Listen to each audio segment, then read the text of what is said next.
ఇక హైకోర్టును ఆశ్రయించారు మాజీ మంత్రి అంబటి రాంబాబు. తనకు భద్రత తొలగింపు విషయంలో హైకోర్టులో పిటిషన్ దాఖలు చేశారు. 4+4 భద్రత తొలగించాలని సవాల్ చేస్తూ పిటిషన్ దాఖలు చేశారు. తనకు ప్రాణహాని ఉందని భద్రత కొనసాగించేలా ఆదేశాలు ఇవ్వాలని కూడా పిటిషన్ దాఖలు చేశారు అంబటి రాంబాబు. ఇక ఈ పిటిషన్ పై విచారణ జరిపిన కోర్టు ఈ నెల 10కి వాయిదా వేయడం జరిగింది. ఇక ఆలోగా పూర్తి వివరాలు తమకు ముందుంచాలంటూ కూడా ప్రభుత్వ తరపు న్యాయవాదికి ఆదేశించింది.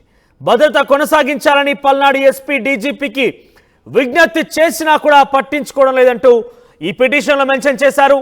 ఇక గుంటూరులో ఉంటున్న మీరు పల్నాడు ఎస్పీకి ఎందుకు ఫిర్యాదు చేశారు, ఎందుకు ఆయన్ని కోరారంటూ కూడా జడ్జ్ అడిగిన ప్రశ్నకు సంబంధించి అంబటి రాంబాబు తరపు న్యాయవాది పల్నాడు జిల్లాలో ఉండని తన ప్రాతినిధ్యం వహించేటువంటి సత్తెనపల్లి నియోజకవర్గం పల్నాడు జిల్లాలో ఉందని చెప్పి కూడా ఆయన చెప్పడం జరిగింది. ఇందులో భాగంగా అందుకే నేను పల్నాడు జిల్లా ఎస్పీకి ఈ యొక్క విషయాన్ని విన్నవించుకున్నానంటూ కూడా ఆయన చెప్పడం జరిగింది. ఇక దీనిపై పూర్తి వివరాలతో కౌంటర్ దాఖలు చేస్తామని ప్రభుత్వ తరపు న్యాయవాది చెప్పడం జరిగింది. సో మొత్తం మీద తన భద్రత తొలగింపుపై హైకోర్టును ఆశ్రయించారు అంబటి రాంబాబు. హైకోర్టుకు వెళ్ళి తన భద్రతని తిరిగి కంటిన్యూ చేసే విధంగా తనకి ప్రాణహాని ఉందంటూ కూడా ఆయన చెప్పడం జరిగింది. తన తరపు న్యాయవాది కూడా ఇదే విషయాన్ని చెప్పడం జరిగింది. విచారణ జరిపిన హైకోర్టు కొంత ఈ కేసుని 10వ తేదీకి వాయిదా వేస్తూ తీర్పునిచ్చింది. సో ఏదేమైనా కూడా భద్రత తొలగింపు విషయంలో అంబటి రాంబాబు చాలా సీరియస్గా రియాక్ట్ అయ్యారు. తన భద్రతను తొలగించడంలో కొంత ఆయన ఆవేదన చెంది కొంత నిరాశకు గురించి తెలుస్తుంది. ఎందుకంటే ఈ ప్రభుత్వంలో డెఫినెట్గా గత ప్రభుత్వంలో చేసినటువంటి అవినీతి అక్రమాలు ఒక్కొక్కటిగా బయటకు వస్తున్న కొద్దీ ప్రజలు ఇట్లా రియాక్ట్ అవుతారో, లేదంటే తనపైన నిజంగానే టీడీపీ కానీ ఇంకేదైనా ఇతరత్ర జనసేన బీజేపీ లాంటి పార్టీలు రెచ్చగొట్టి ప్రజల్ని కానీ తమ వైపు తిప్పితే డెఫినెట్గా ఇబ్బంది పడాల్సి వస్తుందని ఒక అనుమానంతో డెఫినెట్గా ఈ మంత్రులు అంటే మాజీ మంత్రులు ఉంటున్నారనేది చెప్పొచ్చు. సో ఈ నేపథ్యంలోనే వారి భద్రత తొలగింపు విషయంలో అందరూ కూడా కొంత ఆందోళన చెందుతున్నారు. తిరిగి భద్రత కేటాయించాలంటూ కూడా అంబటి రాంబాబు ముఖ్యంగా హైకోర్టును ఆశ్రయించారు. మాట్లాడదాం ఇదే అంశానికి సంబంధించి. రాజేష్ లైవ్లో జాయిన్ అవుతారు. ఎస్ రాజేష్, సో బేసిక్గా పదవులు అయిపోగానే మంత్రి పదవి కావచ్చు, లేకుంటే వాళ్ళకు సంబంధించి గతంలో పనిచేసినటువంటి పదవి బాధ్యతలు అయిపోగానే అక్కడ సంబంధించి కొంచెం సెక్యూరిటీ తొలగింపు జరుగుతుంది. ఇది కామన్ ఫ్యాక్టర్, మనం తరచూ చూస్తూనే ఉంటాం. కానీ అంబటి రాంబాబు ఎందుకు ఇంత స్పెషల్గా రియాక్ట్ అయ్యారు? ఆయనకు భద్రత ప్రమాదం పొంచి ఉంది, నాకు కొంత భద్రత కావాలి, నాకు డేంజరస్లో ఉన్నానన్నట్టుగా ఆయన మెన్షన్ చేస్తూ పిటిషన్ దాఖలు చేశారు. ఏంటి ఆయనకున్నటువంటి ప్రమాదం ఏంటి, ఆయన ఎందుకు భయపడుతున్నారు? అంటే పల్నాడు జిల్లాకు సంబంధించి సత్తెనపల్లి ఎమ్మెల్యేగా ఉన్న సమయంలోనే ఆయనకి అక్కడ వ్యతిరేక వర్గం ఉంది. అక్కడ ఆయన చాలా మంది వ్యతిరేకించారు. సొంత పార్టీ నేతలను ఆయన ఇబ్బందులు గురి చేశారు, కేసులు పెట్టించారనే ఒక ఆరోపణలు ఉన్న నేపథ్యంలో ఎన్నికల ముందు 5 ఏళ్ల కాలంగా అక్కడ టీడీపీ నేతలను కూడా తీవ్రస్థాయిలో ఇబ్బందులు పెట్టారు. అనేక మంది మీద కేసులు పెట్టారని ఒక ఆరోపణ. ఈ నేపథ్యంలోనే ఈ ఎమ్మెల్యేగా అయిపోయిన తర్వాత కొత్త ప్రభుత్వం కొలువు తీరిన తర్వాత ఆయన మాజీ మంత్రి అయ్యారు. కాబట్టి ఆయనకున్నటువంటి 4+4 భద్రతను అయితే తొలగించారు. అయితే దీన్ని సవాల్ చేస్తూ ఆయన హైకోర్టుని నిన్న సాయంత్రం 7 గంటలకు ఆశ్రయించిన తర్వాత హైకోర్టు అయితే దీనికి సంబంధించినటువంటి ఇంకా డైరెక్షన్స్ అయితే ఇవ్వలేదు, కానీ వాదనలు అయితే ఉంది. ఎందుకంటే తనకి ప్రాణహాని ఉందండి. ఇక్కడ చాలా క్లియర్ గా మనం మెన్షన్ చేయొచ్చు. నాకు ప్రాణహాని ఉంది కాబట్టి తిరిగి 4+4 భద్రతని కొనసాగించాలని అంబటి రాంబాబు హైకోర్టులో పిటిషన్ వేశారు. పిటిషన్ తరపున వాదనలు అయితే ముగిశాయి. నెల 10వ తేదీన దీనిపైన మరోసారి వాదనలు వింటామని హైకోర్టు అయితే చెప్పింది. ఇక్కడ మనం గమనించాల్సిన అంశం ఏంటంటే అంబటి రాంబాబు 5 ఏళ్ల కాలంలో ఎమ్మెల్యేగా ఉన్నప్పుడు, మంత్రిగా ఉన్నప్పుడు టీడీపీ మీద, జనసేన మీద, ముఖ్యంగా పవన్ కళ్యాణ్, చంద్రబాబు, లోకేష్ మీద తీవ్ర స్థాయిలో విమర్శలు చేశారు, వ్యక్తిగత విమర్శలు, ఆరోపణలు చేశారు.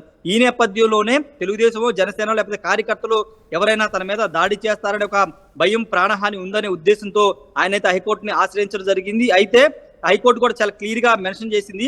ఆయన హైకోర్టులో వేసిన పిటిషన్ లో పల్నాడు జిల్లా ఎస్పీని, అదే విధంగా గుంటూరు రేంజ్ ఐజీని కూడా తాను కలిశాను, ఫిర్యాదు చేశాను, కానీ వాళ్ళు పట్టించుకోలేదనే ఒక మాట కూడా తన పిటిషన్ మేర్కొన్నారు. అయితే హైకోర్టు ఒక క్వశ్చన్ వేసింది. ఇక్కడ మీరు నివాసం ఉండేది ఎక్కడని ప్రశ్నిస్తే నేను ఉండేది గుంటూరులో అని చెప్పారు. అయితే గుంటూరులో ఉన్నప్పుడు మీరు పల్నాడు ఎస్పీకి ఎందుకు ఫిర్యాదు చేస్తారంటే తన నియోజకవర్గం సత్తెనపల్లి పల్నాడు పరిధిలో ఉంటుంది కాబట్టి అక్కడ ఫిర్యాదు చేశానని కూడా అంబటి రాంబాబు తరపున లాయర్లు అయితే హైకోర్టుకి నివేదించారు. అయితే ప్రస్తుతం గుంటూరులో నివాసం ఉన్నటువంటి అంబటి రాంబాబుకి ప్రాణహాని ఉంది కాబట్టి తిరిగి తనకి గతంలో మంత్రిగా ఉన్నప్పుడు తనకు కేటాయించినటువంటి 4+4 భద్రతని తిరిగి కొనసాగించాలని హైకోర్టులో పిటిషన్ వేశారు. అయితే దీని మీద కౌంటర్ దాఖలు చేయాలని ప్రభుత్వానికి కూడా హైకోర్టు ఆదేశించింది. రాజేష్, మాజీ మంత్రుల్లో కేవలం అంబటికి మాత్రమే ఈ భద్రత తొలగింపు జరిగిందా? ఇతరత్ర వ్యక్తులకు కూడా భద్రత తొలగించడం జరిగింది? అంటే మిగిలినటువంటి మంత్రుల్లో రోజా కావచ్చు, కొడాలి నాని వీళ్ళందరూ కూడా గత ప్రభుత్వంలో వాళ్ళు పనిచేసినప్పుడు పూర్తి స్థాయిలో జనసేన, బీజేపీ,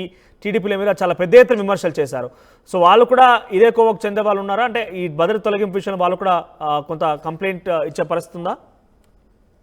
అంటే కొడాలి నానికి ఆల్రెడీ ఆయన ఇంటి వద్ద మొత్తం కూడా భద్రతను గత నెలలోనే తొలగించారు, జూన్ నెలలోనే తొలగించారు. అయితే ఆయన మాత్రం సైలెంట్ గా ఉన్నారు. ఎక్కడ కోర్టును ఆశ్రయించడం, తనకు ప్రాణహాని ఉందనో ఎక్కడ కూడా కొడాలి నాని చెప్పలేదు. రోజా కూడా తన భద్రత గురించి ఎక్కడ కూడా ప్రస్తావించలేదు. కానీ అంబటి మాత్రం ఏకంగా తనకు ప్రాణహాని ఉందని చెప్పడం ద్వారా హైకోర్టును ఆశ్రయించారు. అంటే అక్కడ కారణాలు కూడా వివరించాల్సిన అవసరం కూడా ఉంటుంది. కోర్టుకి ప్రాణహాని ఎందుకు ఉంది, ఏం జరిగిందనే అంశాలు కూడా వివరించాల్సి ఉంటుంది. కాబట్టి ఆ వాదనలు 10వ తేదీన జరిగే విచారణలో వినిపించే అవకాశం అయితే కనబడుతుంది. ప్రస్తుతానికి అయితే అంబటి రాంబాబు మాత్రమే మంత్రుల్లో మీరు చెప్పినట్టు రోజా, కొడాలి నాని వీళ్ళంతా ప్రభుత్వమే తీవ్ర స్థాయిలో విమర్శలు చేశారు.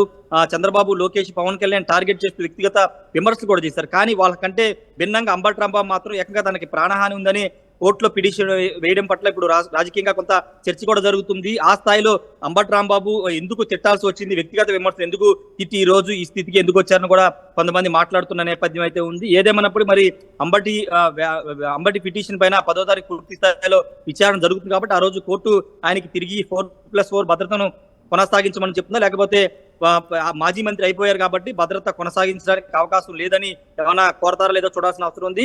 ఎక్కువగా వైసీపీలో ఉన్నటువంటి మాజీ మంత్రులు అందరూ కూడా ప్రైవేటు సెక్యూరిటీనే పెట్టుకున్నారు. కొడాలి నాని కూడా తన ప్రైవేట్ సెక్యూరిటీనే పెట్టుకున్నారు. అదేవిధంగా మిగతా మంత్రులు కూడా ఎవరైతే ఎక్కువగా రియాక్ట్ అయిన మంత్రులు ఉన్నారో వాళ్ళంతా కూడా ప్రైవేటు సెక్యూరిటీ. నాడు జిల్లాలో ఉంది కాబట్టి అక్కడి జిల్లా పరిధిలో వస్తున్నటువంటి ఎస్పీకి నేను విజ్ఞప్తి చేశానంటూ కూడా ఆయన చెప్పడం జరిగింది. సో ఏదేమైనా కూడా దీనికి సంబంధించి విచారణ 10వ తేదీకి వాయిదా వేస్తూ కోర్టు తీర్పునిచ్చింది. 10వ తేదీ మళ్ళీ విచారణ జరిగిన తర్వాత ఆయనకి భద్రత కల్పిస్తారా, లేదంటే ఆయనకి భద్రత లేకుండానే అందుకని మాజీ మంత్రి అయిపోయారు కాబట్టి భద్రత లేకుండానే తీర్పిచ్చే అవకాశం ఉందా చూడాల్సిన అవసరం అయితే ఉంది.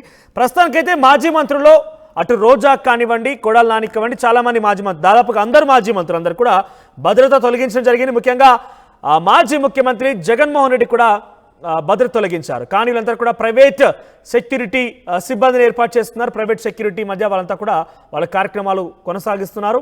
సో అంబటి రాంబాబు మరి ఎందుకు అంత ప్రాణహాని ఉందంటూ కూడా ఆయన చెప్పడం జరిగింది. ఆ విషయాన్ని కూడా డెఫినెట్గా హైకోర్టులో చెప్పాల్సిన అవసరం అయితే ఉంటుంది. చూద్దాం మరి ఏం జరగబోతోంది భద్రత తొలగింపు విషయంలో హైకోర్టు ఎటువంటి తీర్పునివ్వబోతుందో.